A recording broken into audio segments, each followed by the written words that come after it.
On ne s'attend pas à trouver un climat d'insécurité dans une ville aussi belle que celle-ci. Et Buenos Aires est vraiment une belle ville. C'est le Paris de l'Amérique du Sud. Mais on a l'impression que le peuple est nerveux. Il est possible que ce soit les séquelles de certaines dictatures qui ne remontent pas tellement loin. Regardez cet homme, par exemple. On pourrait presque entendre les battements de son cœur.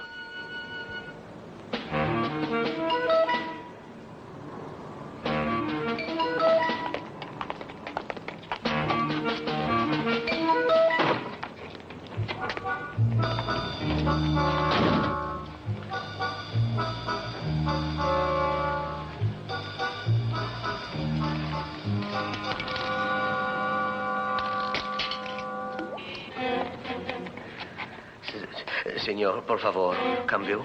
De la monnaie, je n'en ai pas. Un peso, señor, pour téléphoner. C'est tout ce que j'ai.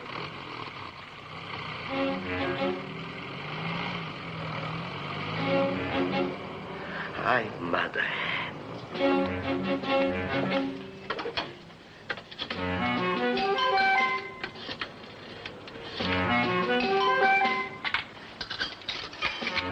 Ahora.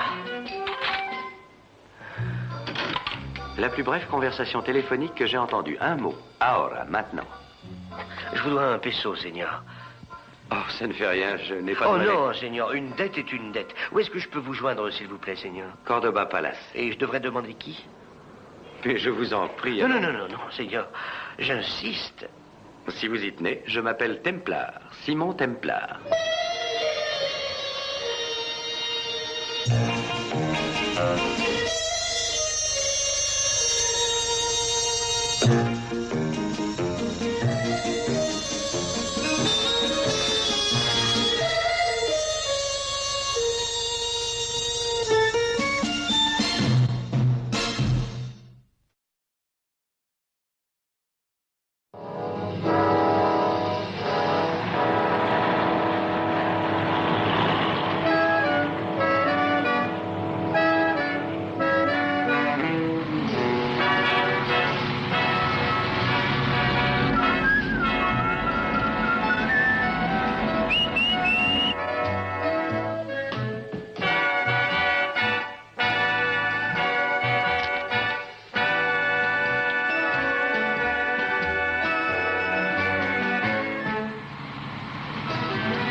Le fourgon a passé le point 2. À vous.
Le fourgon avait été chargé comme d'habitude. Oui, commissaire. Par 2 des plus anciens employés de la banque. Est-ce qu'on les a interrogés? Oui, bien sûr, mais l'interrogatoire n'a rien permis de retenir contre eux. Le fourgon a quitté la banque ici. À quelle heure? Attendez, 10h20, je crois. Il a pris le chemin habituel par l'avenue du 9 juillet. C'est ça, oui. Et il a franchi les limites de la ville à 11h20. Et a atteint le pont quand? Bon, il devait être approximativement 11h47. 1 million de pesos d'or en lingots, inspecteur, c'est difficile à transporter. Ça ne s'évapore pas. Le coup a été brillamment organisé, monsieur. Quelles nouvelles, les agents? Toujours sans connaissance. Quelle sorte de gaz ont-ils respiré? De la chlorine. Enquêtez chez tous les fabricants de chlorine. Relevez la liste des ventes effectuées depuis 1 mois. Bien, monsieur. Alertez les ports. Doublez les effectifs. Avertissez immédiatement le service de douane. Faites renforcer la surveillance des aérodromes. Bien, monsieur. Le moyen le plus sûr pour sortir du pays reste, à mon avis, la voie maritime. Une équipe surveillera les quais. Bien, monsieur. Capitaine, je veux des résultats.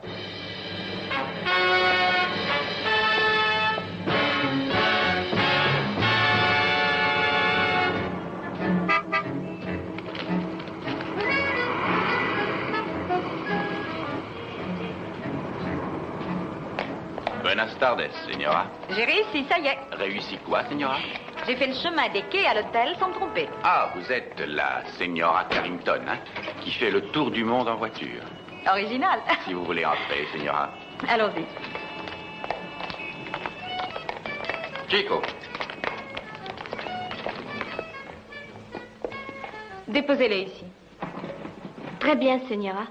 C'est lourd pour un garçon aussi jeune. Tu as quel âge? J'ai 13 ans, Señora. Je travaille depuis 1 an. Je continue mes études pour aller plus tard à New York. Vous êtes de New York, Señora? De Prowisburg, Indiana. Tu connais? Ah non, mais j'apprends aussi la géographie. Eh bien, moi aussi. C'est la première fois que vous venez en Argentine? La première fois que je voyage. Tiens, c'est le portier qui a mes clés de voiture. Je vais vous les rapporter tout de suite. Vous êtes trop gentille, madame. Oh, ce n'est pas grand-chose. Tu es très gentille, toi aussi.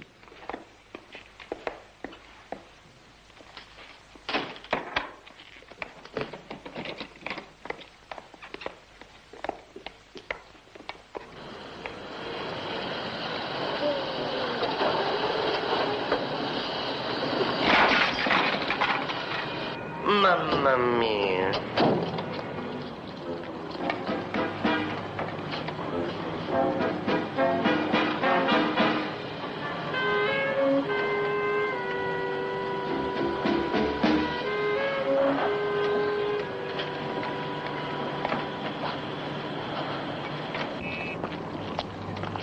Alors, qu'est-ce que tu dis de la señora Carrington? Elle est rudement jolie.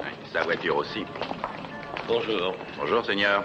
Pouvez-vous me dire à qui est la voiture américaine qui possède un numéro de l'Indiana? À la Pontiac. C'est ça. Señora Carrington, au numéro 1082. 10, gracias. C'est une voiture qui doit coûter assez cher. Oui, les réparations aussi. Señora Carrington, je suis réellement navré.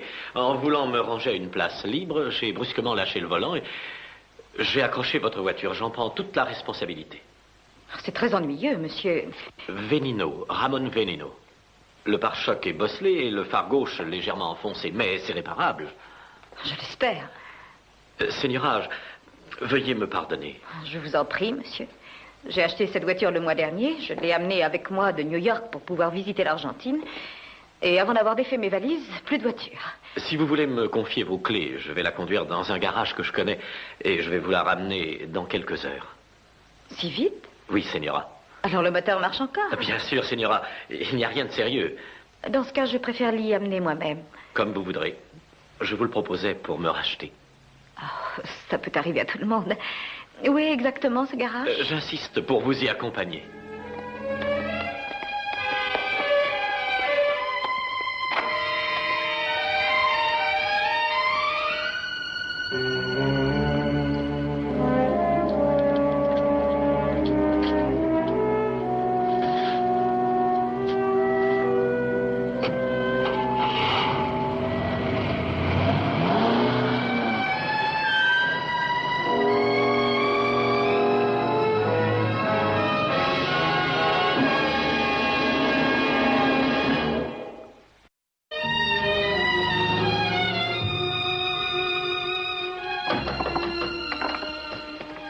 Je viens tout de suite. Bonjour, Signora. Monsieur Benino. Votre voiture est remise en état. Le garagiste avait dit... Il vous la rapporterait dans la journée, mais j'ai voulu personnellement m'assurer que vous étiez satisfaite avant de régler la note. Oh, voulez-vous entrer un moment? Merci. L'ont-ils bien À réparé? la perfection, mais voulez-vous la voir? Oui, volontiers. Je m'excuse encore de tous les ennuis que je vous ai causés. Mais je vous en prie, il ne faut pas les exagérer. Je sais, mais j'aurais voulu faire votre connaissance autrement. Est-ce que m'est-il permis d'espérer vous revoir sans que vous pensiez trop de mal de moi? Monsieur Venino, comment pouvez-vous croire que je pense du mal de vous? Si tous les conducteurs qui causent des accidents étaient aussi charmants et courtois... Vous êtes trop indulgente. Vous voyez, c'est avec joie et fierté que je vous aurais montré Buenos Aires. Je considère que Buenos Aires est une des plus belles cités qu'il y ait au monde.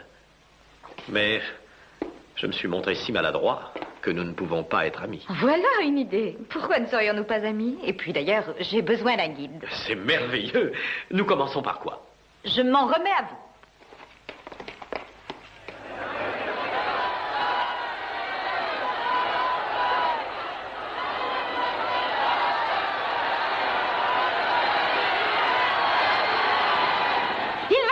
Vous auriez dû miser plus fort. Allez. Ah.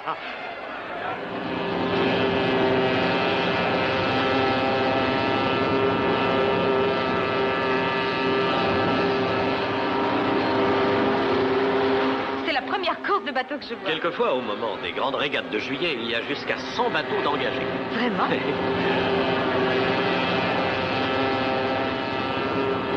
Ramon, Oui. ces deux hommes-là, il me semble les avoir vus hier.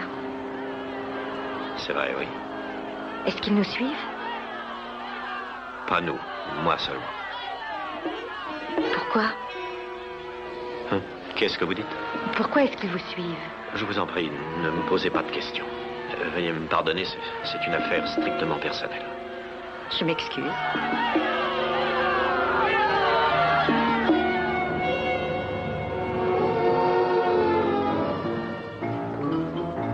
C'est une très petite ville. Prowisburg, Indiana. Pour ainsi dire, je ne l'ai jamais quittée. À part pour aller de temps à autre à New York. Je suis sûr que j'aurais aimé vivre à Prowisburg, dans l'Indiana. C'est une ville bien tranquille, de petites bourgeoises, reposante. Je me suis mariée avec un ami d'enfance, dont le père possédait la plus grosse usine de la ville. Et dans cette usine, on y fabriquait quoi? Des parapluies. Vous ne devez pas être de ceux qui portent un parapluie, Ramon.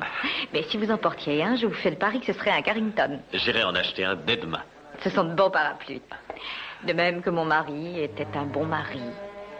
Gentil, honnête, dans la tradition. Et aussi ennuyeux que la pluie. Pauvre chat. Vous étiez heureuse avec lui? J'étais heureuse comme une honnête femme. Et il est mort? Oui, voilà 2 ans. Il a été emporté très rapidement par une bronchopneumonie. Ah, ça a été pour vous une tragédie. Si jeune. 34 ans. J'ai eu du mal à m'en remettre. Quand je l'ai enfin surmonté, j'ai commencé à réfléchir. Je me suis brusquement rendu compte que j'avais jusque-là mené une vie sans aucun intérêt. Après 2 ans de veuvage, j'ai soudain pris goût à l'aventure. J'ai été brusquement envahie par l'envie de voyager, de changer d'air, de voir des pays dont je Vous ne connaissais connaissez que le nom. J'ai commencé par l'Argentine. J'en suis heureux. Et moi aussi. J'espère que vous vous plaisez ici. Ramon, je viens de vivre une semaine comme j'en avais rarement vécu. J'en suis ravi. Avouez que c'est une chance que nos voitures se soient rencontrées.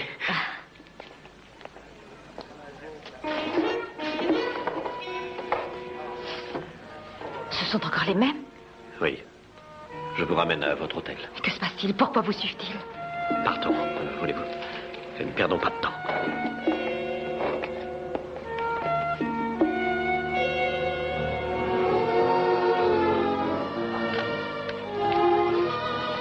Remettez-lui ça de ma part.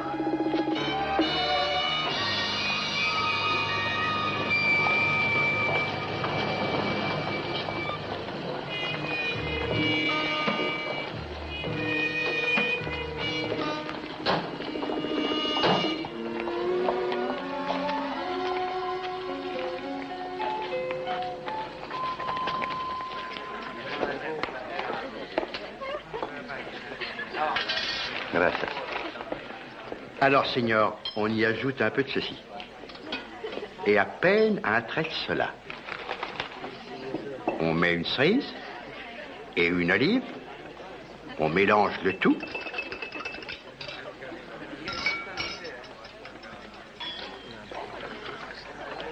Et voilà, Seigneur. C'est moi qui vous l'offre.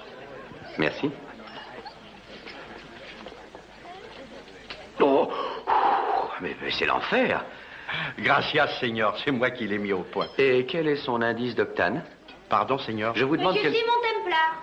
Par ici. Tiens, mon petit.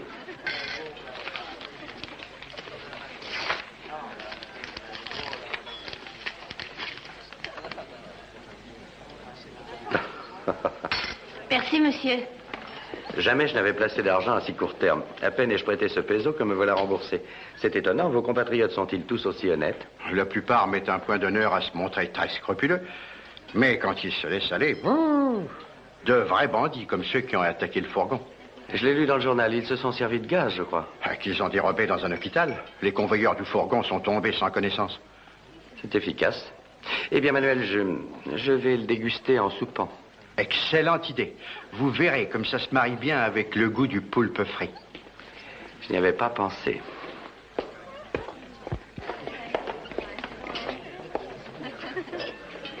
Il pourrait vous être utile, vous le connaissez sûrement, Simon Templar. Béatrice, personne ne peut rien pour moi. Essayez de comprendre. Comment voulez-vous que je comprenne, puisque vous ne voulez rien me dire? Pourquoi vous suit-on? Votre situation est si grave, vraiment. Deux chéris. Je ne peux rien dire. Pas même à moi. Je n'en ai pas le droit. Pourquoi? Allons, Ramon, ne me prenez pas pour une petite fille, je suis une femme. Et une fort jolie femme. Et une amie, je présume. Oui, j'ose l'espérer. Durant cette semaine, nous avons eu le temps de bien nous connaître. Oui, une semaine magnifique. Et je veux que rien ne vienne la ternir. C'est ce qui va se passer si vous ne me faites pas confiance. Béatrice, chère Béatrice, vous êtes une véritable enfant. Non, non, je suis désolé. Mais c'est une affaire absolument personnelle. Je ne peux rien vous dire. Pardonnez-moi. Tenez. À votre bonheur.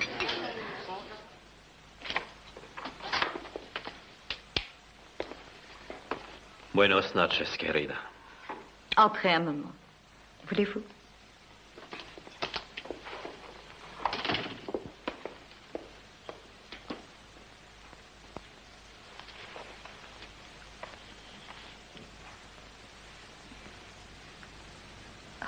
Ramon, est-ce possible? Oui, je vous aime. Vous croyez que ce n'est pas une passade? Non. Je n'arrive pas à y croire. Je n'aurais jamais cru que ça puisse m'arriver. Vous aviez raison. Comment? Je ne vous reverrai plus, Béatrice. Pourquoi? Ramon, mais qu'est-ce que j'ai fait? Chaque fois que vous êtes avec moi en public, vous êtes en danger, vous aussi. En danger? Buenos noches, querida. Vaya con Dios. Ramon, vous n'allez pas m'abandonner. Il le faut, Béatrice. Pourquoi? Pourquoi? Ces hommes qui me suivent partout où je vais, ils veulent me tuer. Ramon.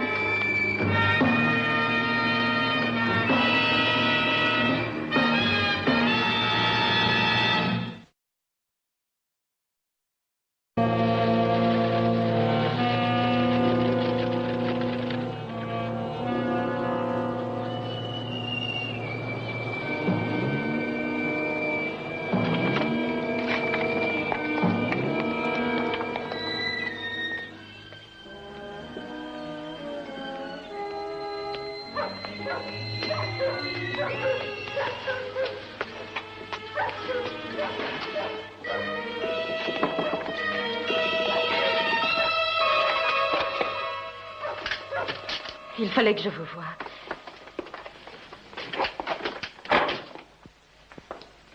Qui vous a dit où j'étais? Vous m'aviez donné votre téléphone et le central m'a donné votre adresse. J'ai essayé de vous joindre toute la journée. J'ai sonné vainement. Je vous en prie, ne restez pas là. Mais que faites-vous dans cet hôtel de 3e ordre? Je me cache. Pourquoi? Parce qu'il m'est impossible de rentrer chez moi. Je ne partirai pas tant que vous ne m'aurez pas dit toute la vérité. Qu'est-ce que vous avez fait? Pourquoi?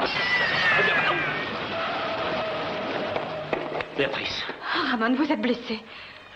Non, ce n'est rien, un petit éclat de verre. Ils vous ont certainement suivi. Vous êtes venu en voiture? Oui. Où l'avez-vous garé? Devant la porte. Mais enfin, Je c'est pas... insensé. Mettez-vous dans la tête que vous n'êtes pas dans l'Indiana ici. Ramon, c'est la première fois que je rencontre un homme tel que vous. Je vous en prie, dites-moi vraiment qui vous êtes. Bon, voilà. Je suis un antifasciste. Mais il y en a des milliers. Je suis militant. Regardez l'Argentine, regardez Buenos Aires.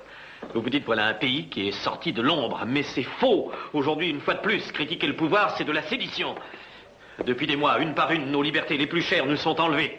Les hommes que nous avons choisis pour devenir les chefs de notre démocratie nous trahissent tous les jours. Ils ont fait renaître de leurs cendres la corruption, la censure, la police secrète. Pourquoi le peuple supporte-t-il? Querida, le peuple ignore tout. Mais il y a en Argentine des hommes de bonne volonté qui lui ouvriront les yeux. Ça veut dire que vous ferez la révolution? Avec, je l'espère, le moins possible de victimes. Mais toutes ces choses-là m'échappent. Je ne suis qu'une femme simple et stupide. Chère Béatrice, je suis à la tête de ce qu'ils appellent un mouvement illégal et subversif. Nous sommes très nombreux. Il y a d'autres hommes influents et intègres. Mais je suis seul en Argentine à les connaître tous. Il y a là la liste complète de tous ces hommes. C'est pourquoi on me pourchasse. Mon devoir est de sortir cela du pays et de tenter d'obtenir une aide extérieure. Nous avons besoin d'argent et d'amis. Mais je pourrais peut-être vous venir en aide, Ramon. Je comprends très mal ce qui se passe, mais j'ai confiance en vous. Je sens que vous êtes incapable de faire quelque chose de mal. Querida, vous êtes trop bonne. Mais je refuse. Je ne veux à aucun prix vous entraîner dans une aventure aussi dangereuse. Mais si j'accepte, je veux vous apporter mon aide. Pour une fois que j'ai dans ma vie l'occasion d'être mêlée à quelque chose d'important, je vous en prie, laissez-moi vous seconder. C'est d'accord. Donnez-moi vos clés de voiture. Merci. Prenez cette serviette. Et regagnez votre hôtel. Passez par derrière. Au prochain carrefour, prenez un taxi. À la nuit tombante, je me glisserai dehors et je vous ramènerai la voiture. C'est bien compris? Oui. Et n'en parlez à personne. Personne. Ramon, Simon Templar est l'homme... Il est trop connu. La publicité nous serait nuisible en ce moment. Vous me comprenez? Oui. Si vous n'avez pas de nouvelles de moi à minuit, ouvrez la serviette et brûlez ce qu'il y a dedans. D'accord? Oui. Ramon, et si je sortais ces documents? Qui oserait soupçonner une veuve de Prowisburg dans l'Indiana? Oui, c'est une possibilité. Et moi, sans la liste, je pourrais plus facilement quitter le pays. Oui. Et me rejoindre à New York, et là-bas, je pourrais vous présenter à beaucoup de monde. Je vais y réfléchir. Maintenant, partez. Ramon, je suis heureuse. À ce soir, chérie.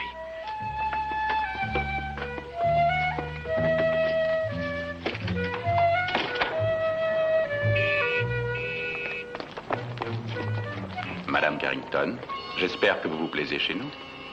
Oui, merci.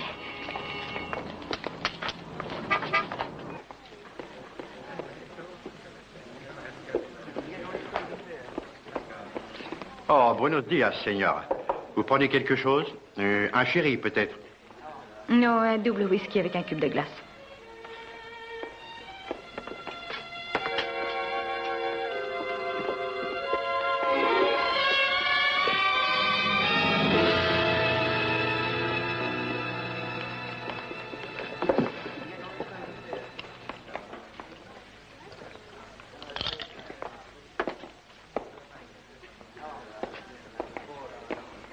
Un autre, s'il vous plaît. Buenos dias, Manuel.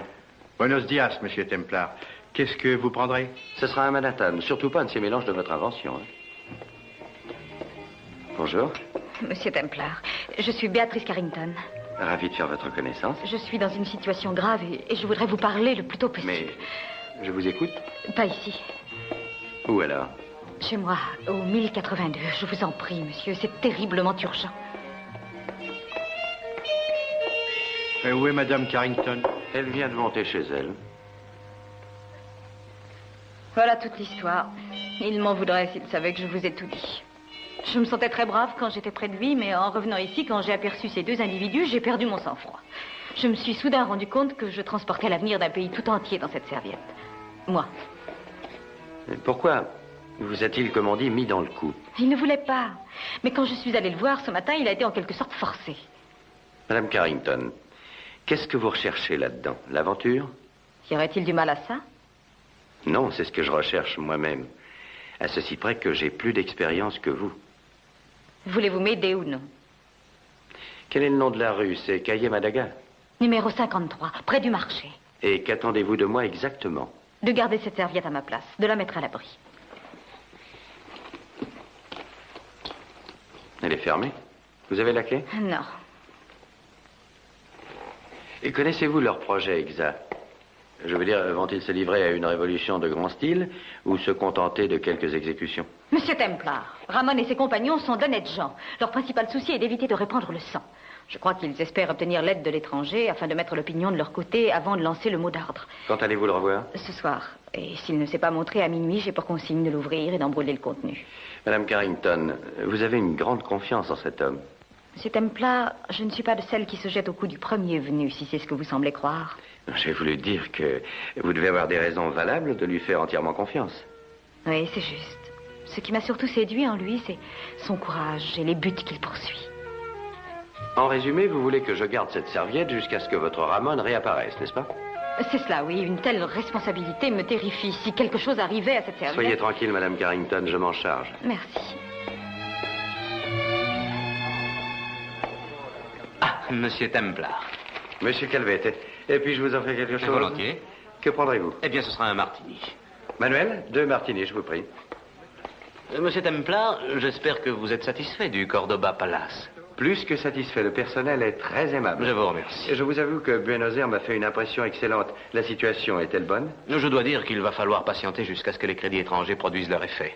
Est-ce qu'il y a beaucoup de chômage?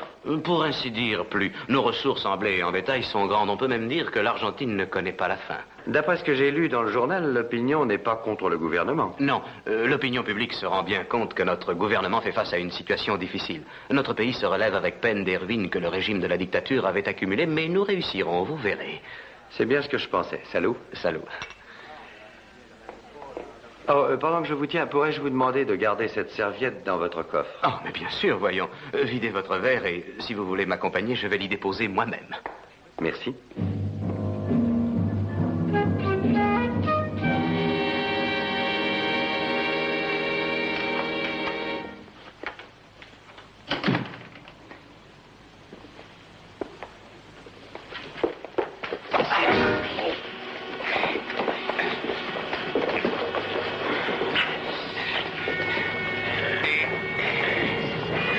Vous allez parler?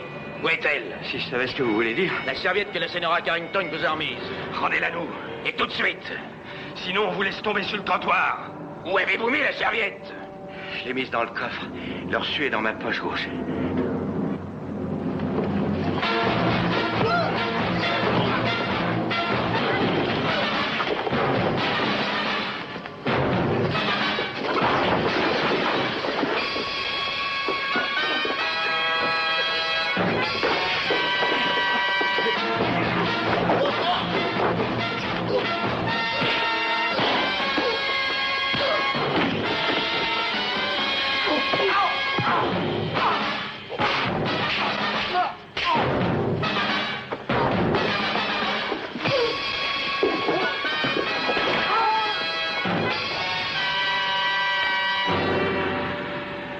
Priez à la femme de chambre de refaire mon lit.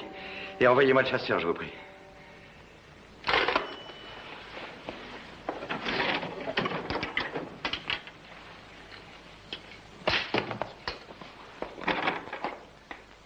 Ne t'en va pas.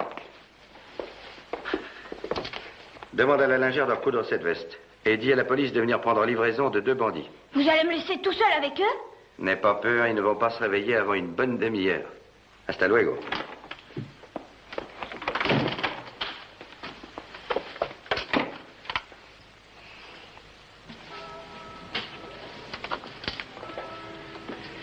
Señora Gomez, vous habitez au premier.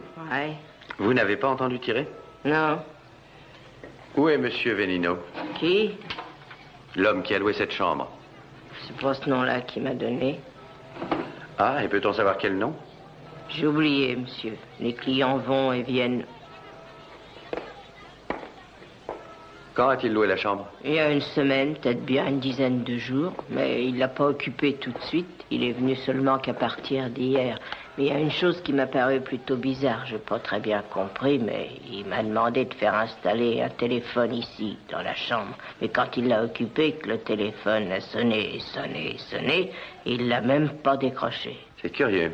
Quand est-il reparti? Aussitôt après la dame américaine. Il a pris sa voiture? Oui, monsieur. Il a bien failli s'en aller en oubliant de me payer le carreau cassé.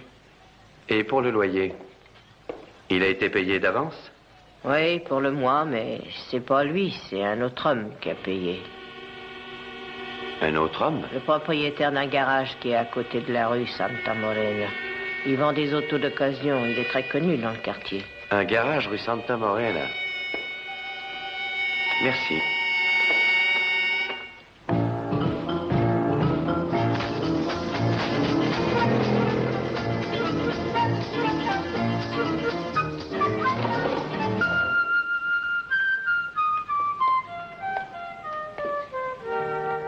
Y a quelqu'un?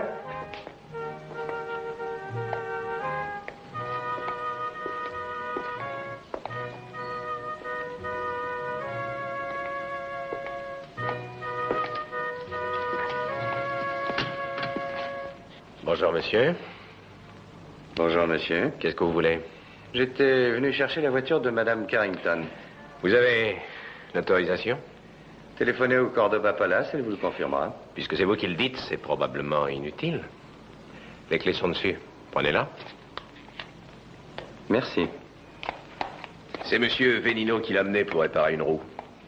Ah. Je vous dois quelque chose? Non, non, monsieur Venino a payé.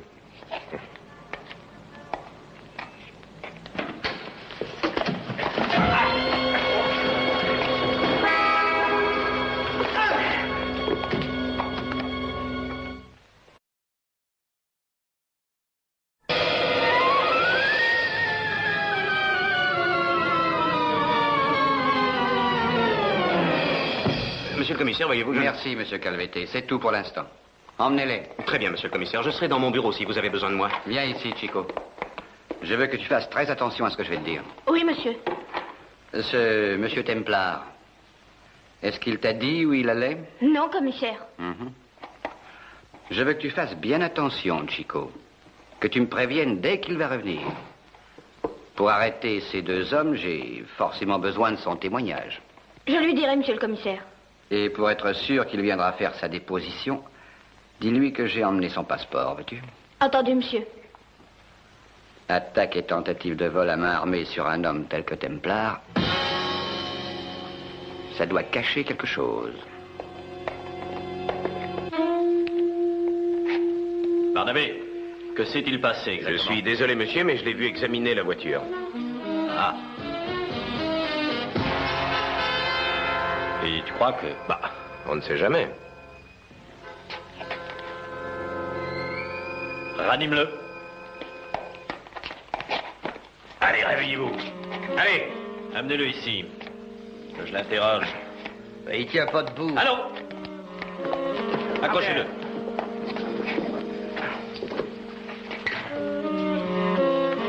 Templar, écoutez. Le voilà donc, notre séducteur de veuve et grand libérateur. Écoutez-moi. Mais je ne fais que ça. Vous examiniez la voiture de Madame Carrington. Pourquoi? J'ai perdu la mémoire. J'ai horreur de faire souffrir inutilement les gens. Pourquoi cette voiture vous intéresse-t-elle? Pour la même raison que vous, je suppose. Et où est ma serviette? Je ne me rappelle pas. Écoute, amigo, je vais te briser les dents, puis je te briserai le crâne. Et la mémoire me reviendra comme ça. Où est-elle? Vous en faites du bruit pour une serviette qui vaut quelques centaines de pesos. Vous n'avez qu'à en racheter une autre. Ah, vous l'avez ouverte. Bien sûr, tiens. Vous êtes un homme intelligent. Vous n'êtes pas le premier à le dire. Arrête! Ça ne sert à rien. Ce qui importe, c'est de le mettre à l'abri jusqu'au départ pour New York de Madame Carrington. Ernesto. Oui? Surveille-le bien. Ne le quitte pas de l'œil d'une seconde. Barnabé viendra te relever quand il reviendra. Quand je reviendrai? Oui, tu vas faire une commission. Ce ne sera pas long.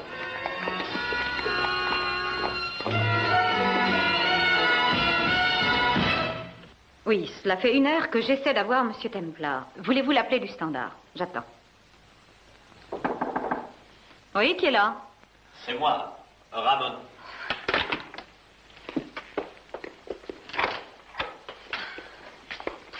J'étais sûre que vous reviendriez, mais j'étais très inquiète. L'alerte passée, je suis aussitôt accouru vers vous. Les jolis fleurs. Merci. Ramon. C'est à moi de vous remercier, chérie, de m'avoir donné l'occasion de vous offrir ces orchidées. Oh.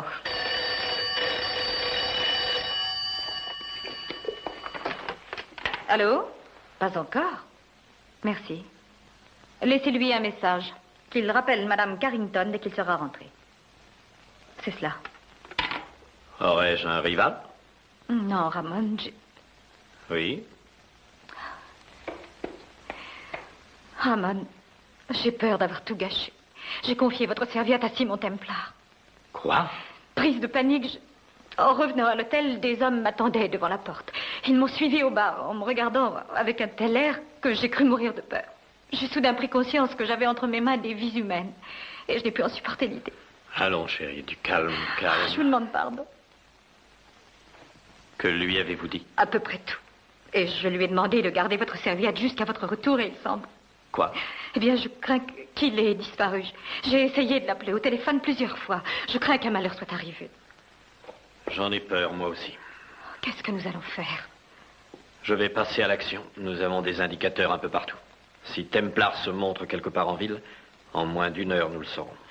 Ramon, si vous le retrouvez avec votre serviette, je vous promets que demain, à la même heure, je serai loin d'ici. J'ai pris une place sur un bateau qui part pour New York à la première heure. Mais la voiture? Elle sera embarquée aussi. Vous l'avez ramenée? Oui, je l'ai mise au garage. Béatrice, laissez-moi le temps de réfléchir. Pourquoi? Faire sortir la liste d'Argentine est bien le but que vous poursuivez. Et je veux vous aider, Ramon. Je n'ai plus peur, je vous le jure. Je veux vous aider, je vous en prie. Voulez-vous remettre ça tout de suite à Madame Béatrice Carrington? Très bien. Merci. Merci. Il n'y a pas de quoi. Hein?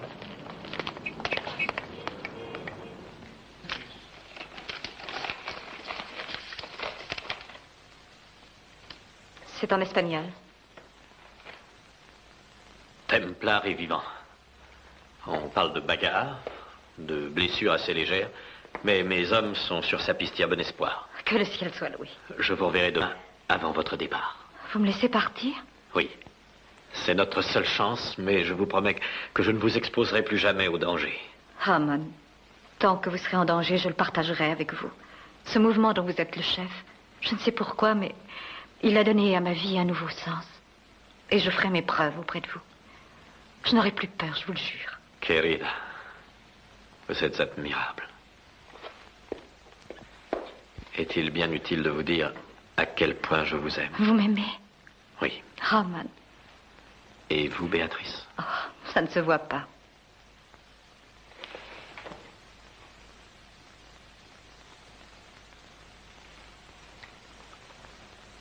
Quand je vous retrouverai à New York, est-ce que vous m'épouserez? Oh, Ramon. Et pour notre lune de miel, il faudra que nous allions en Europe. Ah oui, avec joie. Et nous oublierons tout ce qui pourrait nous rappeler les heures que nous venons de vivre. Allons souper quelque part. Est-ce raisonnable? On pourrait nous remarquer. C'est au milieu de la foule qu'on court le moins de danger. C'est probablement l'erreur que Templar a faite. Ils ont profité qu'il était seul. Ah. Que faisons-nous de la serviette? Emmenons-la avec nous. Vos poignets, et vous font du mal? La position manque de confort. Aussitôt que Barnabé reviendra, je lui demanderai de vous décrocher. Tu trembles, amigo. Ah, je sais, je suis un peu nerveux, Seigneur. Je l'admets. D'habitude, le chef ne me confie pas de mission aussi importante. Pourquoi travailles-tu pour lui, alors? Un homme si émotif devrait se retirer. Mais ça ne serait pas très loyal. Vous le savez, je suis un homme de parole. Ah oui, c'est vrai, le peso. Ah, c'est bien ma chance que tu sois un honnête bandit. Ah, je suis bien obligé d'admettre qu'il y a du vrai. Quand je travaille, je suis excité. J'attrape la tremblote, mais ce que le chef n'arrive pas à comprendre, c'est parce que je suis plein d'enthousiasme. Et pourtant, il devrait bien savoir que c'est en donnant des responsabilités à un homme qu'on l'a guéri, qu'on en fait un chef, quoi. Moi, je vous parie que s'il voulait me confier une mission importante, je suis sûr que je serais beaucoup moins nerveux. Les poignets. Ils vous font du mal. Oui, assez. Oh, je suis désolé, vraiment, mais Barnabé sera là bientôt, puis moi j'aime pas employer la manière forte. Je m'en doute. Ah, c'est vrai, Seigneur. Je vous le jure, moi je suis un homme bon, c'est ma nature. C'est pour ça que je suis nerveux. Et quand un homme est nerveux, forcément, il a la tremblote. Je te l'emprunte. J'en ai plus besoin que toi. Excuse-moi si je t'ai fait mal. Non, Seigneur, vous voyez, j'ai encore fait des bêtises. Ah, ça peut arriver à tout le monde. Qu'est-ce qu'il y a là derrière? C'est un débarras. On va aller y jeter un coup d'œil. Avance. Ah non, monsieur, vous allez pas me faire ça, dites. Tu seras encore plus à l'étroit en prison. En prison? Mais j'ai une femme, monsieur, et des petits-enfants. Faites pas ça.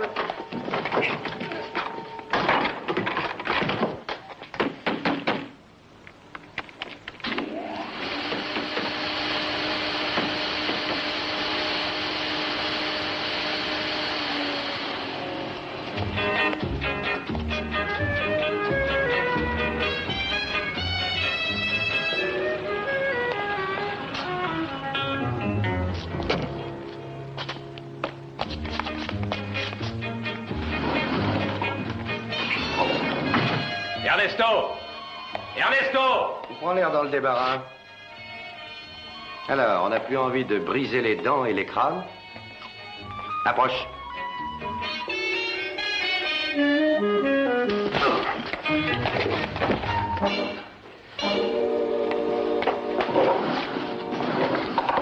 Allez-vous sérieusement me demander de croire, monsieur Templar, que ces deux hommes que vous voyez pour la première fois de votre vie vous attendaient tranquillement dans votre chambre? Oui, commissaire. Et qu'ils vous ont attaqué sans la moindre raison? Ils avaient une raison, une bonne même. Ils me croyaient sur les traces de lingots d'or valant plusieurs millions de pesos. Que voulez-vous dire? Je sais où ils sont. Eh bien, parlez, monsieur Templar. Comme on dit, donnant.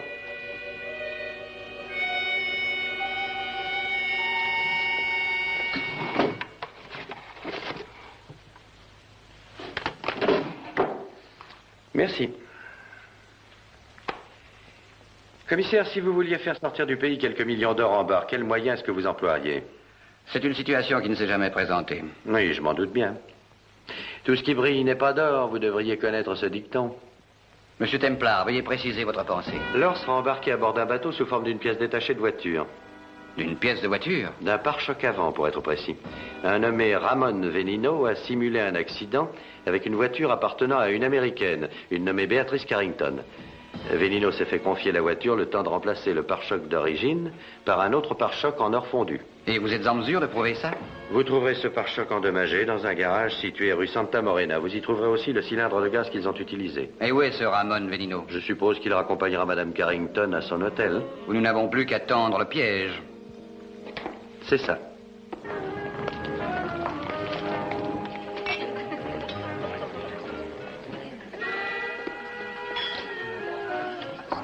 Un jour, nous y reviendrons. Et tout aura changé. Oui, et ce jour-là, je pourrais dire que c'est à vous que je le devrai. Nous rentrons.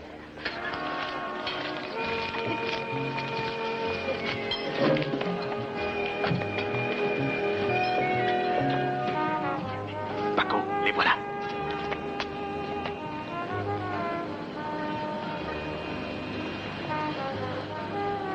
Señora Carrington.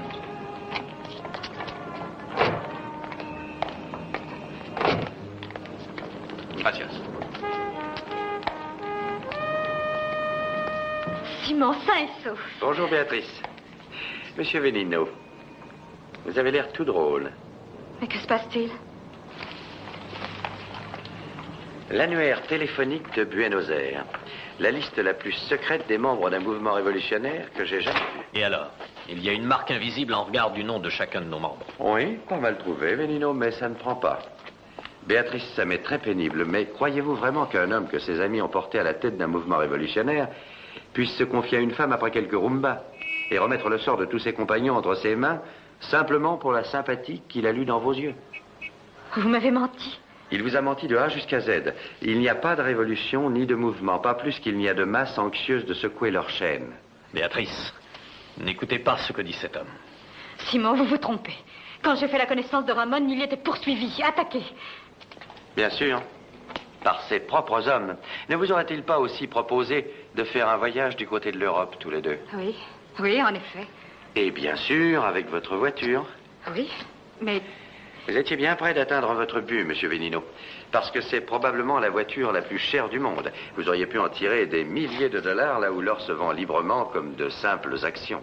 Béatrice, il est fou allié. Vraiment. Je vais vous montrer. C'est de l'or massif.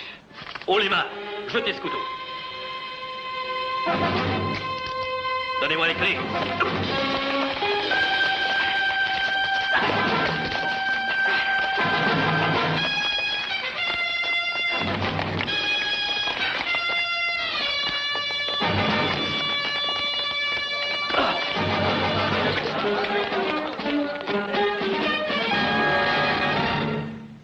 Ramon et sa bande ont attaqué et capturé un fourgon chargé d'or. Au cours de l'opération, 2 hommes sont morts gazés. Pour la réussite de son plan, Ramon avait prévu d'entrer en relation avec une jolie femme étrangère possédant une voiture. Il simulerait un accident, userait de son charme et obtiendrait que la femme lui confie la voiture assez longtemps pour que la bande puisse effectuer les quelques transformations utiles et changer l'ancien pare-choc contre un autre d'or massif, celui-là, tandis que le beau Ramon roucoulerait près de vous. Mais pourquoi moi? Vous lui avez paru à la fois jolie et sans méfiance. Dites une sotte plutôt. Une jeune femme trop romantique. J'aurais voulu qu'il vous échappe. Qu'il m'emmène en Europe. Béatrice, tout ça ne veut pas dire que la vie est finie pour vous. Je suis assez fatigué. Demain, nous en reparlerons. Si vous voulez. Il y a toujours un lendemain.